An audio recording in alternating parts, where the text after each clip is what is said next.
स्वागत है आपका इस YouTube चैनल पे।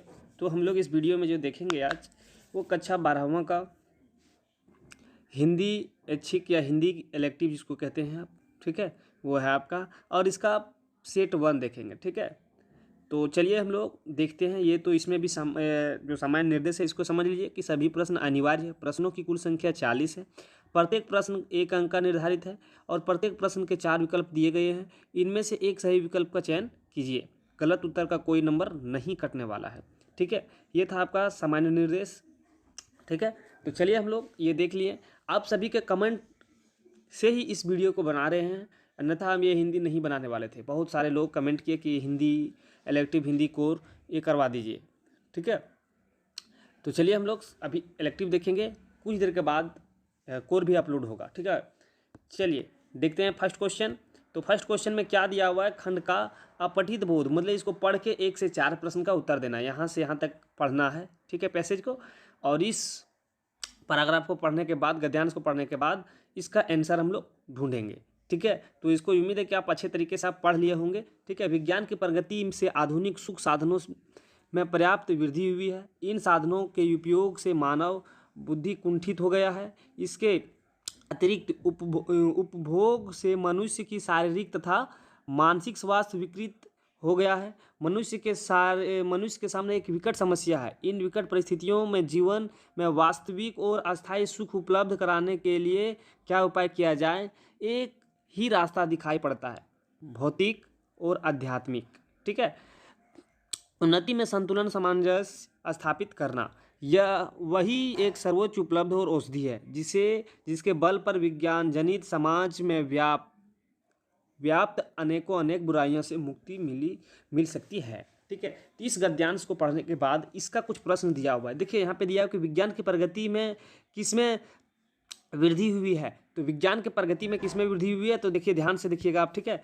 चलिए देखिए यहाँ पे कि आधुनिक सुख साधनों, ठीक है, ये है ना, आधुनिक सुख साधनों में। तो देखिए ऑप्शन दिया हुआ आधुनिक सुख साधनों में, तो ऑप्शन नंबर बी सही हो जाएगा। चलिए देखिए क्वेश्चन नंबर 2 देखिए, ठीक है। कहता है कि विज्ञान की प्रगति हमारे लिए चिंता का कारण क्यों है। तो देखिए सबसे पहले इसको पढ़िए। तो यहाँ पे ध्यान से देखिए कि विज्ञान की प्रगति हमारे लिए चिंता का कारण क्यों है। तो समझिए, देखिए यहाँ पे मानव बुद्धि कुंठित हो गई है, ठीक है, मानव बुद्धि कुंठित हो गई है। फिर आगे आप देखिएगा कि शारीरिक तथा मानसिक स्वास्थ्य विकृत हो गया है। शारीरिक तथा मानसिक स्वास्थ्य विकृत हो गया है, दूसरा पॉइंट। और तीसरा देखिए यहाँ पे एक साथ में आपको दिख जाएगा, तीसरा दिया हुआ है मानसिक स्वास्थ्य में गिरावट। तो मानसिक स्वास्थ्य में भी गिरावट हुआ है, जो आपके पैसेज में लिखा हुआ है। देखिए यहाँ पे मानसिक स्वास्थ्य में गिरावट हुई है, ठीक है। तो ये तीनों पॉइंट आपका सही हो जाएगा, ठीक है। तो ये तीनों अगर सही है तो ऑप्शन नंबर डी आपका सही होगा, ठीक है। चलिए आप देखिए इस उपयुक्त गद्यांश के लिए प्रयुक्त शीर्षक क्या होगा। तो वैज्ञानिक प्रगति, ठीक है, और साथ में अध्यात्मकवाद भी है इसमें, ठीक है। आप पैसेज को पढ़िएगा, उसमें देखिएगा कि लिखा हुआ है, ये आपका ऑप्शन नंबर बी सही हो जाएगा। विज्ञान जनित बुराइयों से मुक्ति कैसे मिल सकती है। तो विज्ञान जनित बुराइयों से मुक्ति के लिए देखिए आप यहाँ पे लिखा हुआ है, ध्यान से देखिएगा, पूरा एकदम साफ अक्षरों से लिख दिया गया है कि एक ही रास्ता दिखाई पड़ता है, भौतिक और आध्यात्मिक उन्नति में संतुलित एवं सामंजस्य स्थापित करना। इससे एक ही रास्ता दिख रहा है यहीं पे, भौतिक और आध्यात्मिक उन्नति। तो देखिए आप यहाँ पे ऑप्शन दिया हुआ होगा, हाँ है ना, दिया हुआ, भौतिक और आध्यात्मिक उन्नति में संतुलित असमंजस स्थापित करना। ऑप्शन नंबर सी सही हो जाएगा, है ना। तो चलिए हम लोग 1 से 4 तक देख लिए। फिर चलिए देखते हैं क्वेश्चन नंबर आगे। यहाँ पे देखिए दिया हुआ है कि निम्नलिखित पद्यांश को ध्यानपूर्वक पढ़कर प्रश्न 5 से 8 के सही विकल्प का चयन करें। इसको पढ़ना है, ठीक है। इस पूरे पद्यांश को पढ़ेंगे। पथ पर चलना, तुझे तो मुस्कुराकर चल मुसाफिर के बारे में, है ना। तो इसको पूरा आप अच्छे तरीके से स्टडी कर लीजिएगा। ये पढ़ने के बाद आप क्वेश्चन के ऊपर आना है, ठीक है। तो चलिए क्वेश्चन के ऊपर हम क्वेश्चन को टिक लगाते हैं और साथ में आपको आंसर भी दिखाते हुए हम चलेंगे, ठीक है। तो चलिए यहाँ पे देखिए क्या कह रहा है कि प्रस्तुत पंक्तियों में कवि किससे संबोधित कर रहा है, किसे संबोधित कर रहा है। तो देखिए शुरू में ही दिया हुआ है, यहाँ पे ध्यान से देखिए क्या कह रहा है कि पथ पर चलना, तुझे तो मुस्कुरा कर चल मुसाफिर, है ना। तो मुसाफिर को इंगित कर रहा है। यहाँ पे देखिए ऑप्शन में दिया हुआ है मुसाफिर को, तो यहाँ पे हम लोग मुसाफिर में टिक लगा देंगे, ठीक है। चलिए 5वां हो गया। छठा देखिए, छठा में ध्यान से देखिएगा कि कहता है कि कवि संघर्षों का सामना करने का क्या रास्ता बतलाता है। तो कवि जो है संघर्ष का सामना करने का जो रास्ता बतलाता है वो कहता है, देखिए हम यहाँ पे आप देख भी सकते हैं कि आगे पैसेज में लिखा हुआ है कि मुस्कुरा कर करना है, ठीक है। तो यहाँ पे संघर्षों का रास्ता बताता है मुस्कुराकर, संघर्षों का मुस्कुराकर सामना करना, यही इसका रास्ता बताया कवि ने। ठीक है, चलिए देखिए उपयुक्त पद्यांश के लिए प्रयुक्त शीर्षक बताइए। तो देखिए हर एक इस पद्यांश में ही आप मुसाफिर के बारे में पढ़ रहे हैं, है ना, मुसाफिर के बारे में पढ़ रहे हैं, तो आप इसका नाम क्यों ना मुसाफिर दे दें, इस पद्यांश का नाम मुसाफिर हम लोग दे देते हैं। ठीक है, चलिए आगे देखिए क्वेश्चन नंबर 8 कहता है निम्नलिखित में से मुसाफिर का पर्यायवाची शब्द है। तो मुसाफिर का पर्यायवाची शब्द जो होगा इसमें वो पंथी होगा। ठीक है, पंथी, ठीक, मुसाफिर का पर्यायवाची शब्द पंथी है। ठीक है, अब चलिए खंड खा देखिए, खंड खा को ध्यान से आप देखिएगा। खंड खा में क्या है कि संचार शब्द की उत्पत्ति चार धातु से हुई है, जिसका अर्थ है, इसका अर्थ क्या है। ठीक है, तो संचार का अर्थ होता है चलना और एक स्थान से दूसरे स्थान तक पहुंचना। तो ये और भी आपका सही हो जाएगा। ठीक है, तो आपका सही आंसर कौन सा हो जाएगा, ऑप्शन नंबर सी, है ना, ये एंड बी दोनों। चलिए आगे देखिए 10वां नंबर क्वेश्चन को ध्यान से देखिए आप कि निम्न में से कौन एक प्रसिद्ध संचार शास्त्री है। तो संचार शास्त्री, प्रसिद्ध संचार शास्त्री इसमें से चार में से आपका सही हो जाएगा ऑप्शन नंबर ये विल्बर श्रेम। ठीक है, चलिए आगे देखिए आलेख का एक विधि है, आलेख एक विधि है। तो आलेख किस प्रकार का विधि है, तो आलेख जो है गद्य लेखन का विधि है। ठीक है, चलिए विधा है। ठीक, चलिए आगे देखिए फिल्म जनसंचार के किस माध्यम के अंतर्गत आता है। तो देखिए यहाँ पे ऑप्शन दिया हुआ जनसंचार के किस माध्यम में आता है। तो यहाँ पे देखिए श्रव्य माध्यम, दृश्य माध्यम, दृश्य श्रव्य माध्यम, मुद्रित माध्यम। तो इस चार में से आपका सही जो हो जाएगा वो दृश्य श्रव्य माध्यम, मतलब देखते भी है और हम लोग सुनते भी है, ये माध्यम है। ठीक है ना, चलिए आगे देखिए फीचर के लिए हिंदी में कौन सा शब्द प्रयुक्त होता है। तो फीचर शब्द के लिए हिंदी में जो शब्द प्रयोग होता है वो है आपका रूपक, अलग अलग फीचर मतलब रूपक, अलग अलग रूप। ठीक है, चलिए संपादिक किसके द्वारा लिखा जाता है। तो संपादिक संपादक के द्वारा लिखा जाता है। ठीक है ना, वही तो लिखेंगे ना, ऑप्शन नंबर सी सही हो जाएगा। ठीक है, चलिए देखिए 15वां क्वेश्चन कहता है कि जनसंचार माध्यमों का प्रमुख कार्य क्या है। तो जनसंचार माध्यमों का प्रमुख कार्य, तो जनसंचार क्या है, देखिए यहाँ पे लोगों का मार्गदर्शन करना, वो भी दिखाता, मनोरंजन जनसंचार है, सूचना देने वाली और शिक्षित करना, ये भी जनसंचार है। तो क्या है, ये सभी हो जाएगा, ऑप्शन नंबर आपका डी सही हो जाएगा। ठीक है ना, चलिए भारत में प्रकाशित होने वाला पहला अखबार कौन सा था। तो देखिए भारत में जो प्रकाशित होने वाला पहला अखबार था वो बंगाल गजट था। ठीक है, ये बंगाल गजट था और ये जो आपका प्रकाशित किया गया था शायद 1780 में, हाँ शायद 1780 में ये प्रकाशित किया गया था, है ना।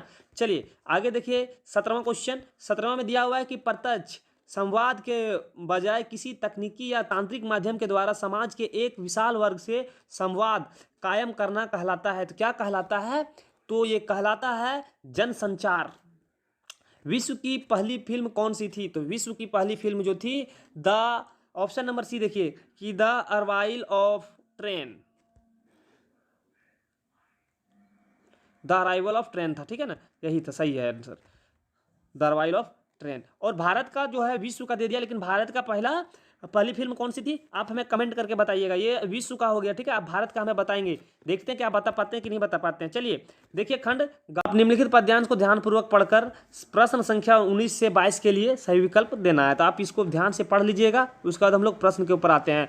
प्रस्तुत पंक्तियों के रचयिता कौन है। तो प्रस्तुत पंक्ति के रचयिता जो है वो जो है दिया हुआ 4 ऑप्शन, इसमें से आपका सही हो जाएगा सूर्यकांत त्रिपाठी निराला। ठीक है, चलिए आगे देखिए 20वां नंबर क्वेश्चन। 20वां नंबर क्वेश्चन में कि उपयुक्त पद्यांश किस भाषा में लिखा गया। तो सूर्यकांत त्रिपाठी निराला जी अक्सर अधिकांश वो खड़ी बोली में लिखा करते थे, ऑप्शन नंबर सी हो जाएगा। ठीक है, कांपा अंधेरा पर थर थर थर पंक्ति में कौन सा अलंकार है। तो इसमें कांपा अंधेरा पर थर थर थर, इस पंक्ति में जो अलंकार छिपा हुआ है इसमें आपका हो जाएगा, देखिए 3 चीज़ रिपीटेड हो रहा है, मतलब कोई भी चीज़ बार बार आएगा तो उसमें से हो जाएगा पुनरुक्ति प्रकाश अलंकार, ऑप्शन नंबर सी सही हो जाएगा। प्रस्तुत पंक्तियों किस कविता से ली गई है। तो ये कविता से जो ली गई है वो लिया गया है सरोज स्मृति से। ठीक है, ऑप्शन नंबर डी सही हो जाएगा।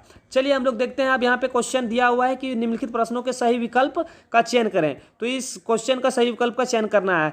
देवसेना का गीत शीर्षक कविता जयशंकर प्रसाद के किस नाटक से लिया गया है। तो किस नाटक से लिया गया है, यहाँ पे दिया हुआ ऑप्शन 4, इसमें से आपका सही हो जाएगा ऑप्शन नंबर बी। ठीक है, चलिए ऑप्शन नंबर बी सही हो जाएगा। चलिए आगे देखिए, यहाँ पे 24 नंबर क्वेश्चन दिया हुआ है कि कार्नेलिया कौन थी। कार्नेलिया एक बेटी थी, किसकी थी, सेल्यूकस की बेटी थी। ठीक है, ऑप्शन नंबर ये सही हो जाएगा, है ना। चलिए मदन महीना किसे कहा जाता है, तो मदन महीना जो होता है वो बसंत महीना को कहा जाता है, ठीक है।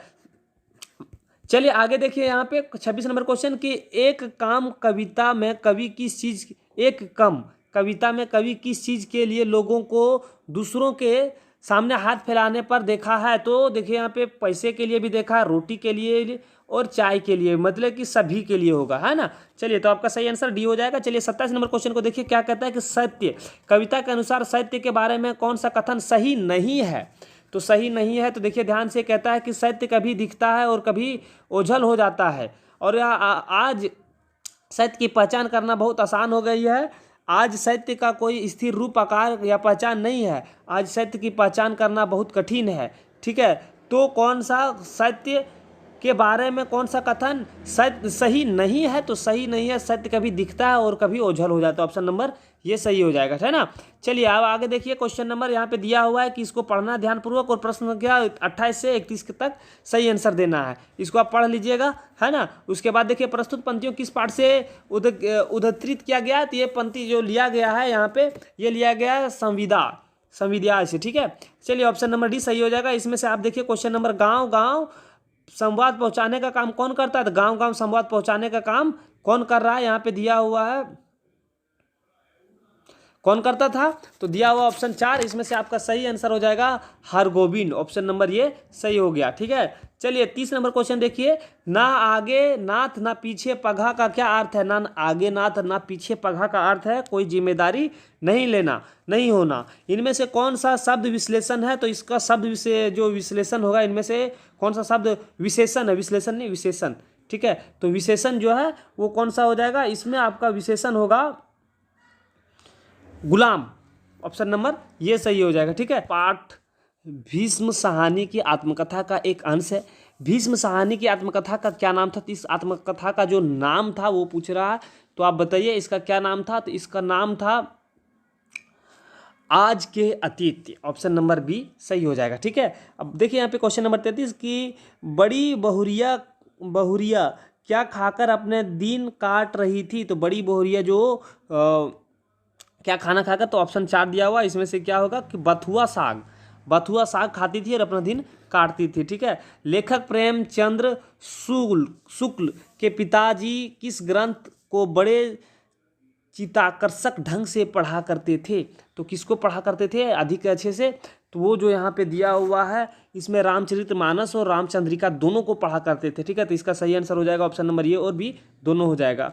मोहल्ले के लोग लेखक एवं उनके मित्रों को किस नाम से पुकारते थे, तो उसको जो पुकारा जाता था वो था निस्संदेह लोग, ऑप्शन नंबर ये सही हो जाएगा। चलिए 36 नंबर देखिए कि कहाँ की मिट्टी को हाथ लगाना बड़ा अशुभ माना जाता है, तो अशुभ माना जाता था तो मसान की मिट्टी को, ठीक है, मसान की मिट्टी को अशुभ माना जाता था। प्रेमचंद्र उर्दू में किस नाम से लिखते थे, तो प्रेमचंद्र उर्दू में जो नाम लिखते थे वो धनपत राय था, ठीक है। सूरदास की झोपड़ी शीर्षक पाठ के उपन्यास का अंश है, तो क्या अंश है, तो इसका अंश जो है यहाँ पे दिया हुआ है आपका ऑप्शन 4। इसमें से आपका सही आंसर हो जाएगा रंगभूमि, ठीक है, ऑप्शन नंबर बी सही हो जाएगा। चलिए लास्ट क्वेश्चन देख लेते हैं 39 और 40। तो चूल्हा ठंडा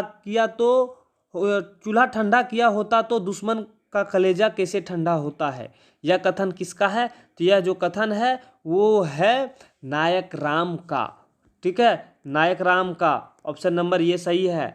सुभागीर भेड़ों से डरकर रात भर कहाँ छिपकर बैठी थी, तो ये कहाँ पर छिप के बैठी थी, तो सूरदास की झोपड़ी में, ठीक है। तो हम लोग 1 से लेकर 40 तक देख लिए हैं। अगर आप अच्छे तरीके से नहीं देखे तो इसको अच्छे तरीके से देख लीजिए, ठीक है। और हाँ आपको बता दें कि मतलब सोशल साइंस, इतिहास का, सोशल साइंस नहीं, हिस्ट्री का, ज्योग्राफी का और इकोनॉमिक्स का टोटल कंप्लीट हो गया है सेट। आप नहीं देखे हैं तो आप जाके वहाँ पे देख सकते हैं, ठीक है। बहुत जल्द कोर का भी वीडियो अपलोड होने वाला है, ठीक है। चलिए वीडियो हो रहा है लंबा, वीडियो को करते हैं अंत।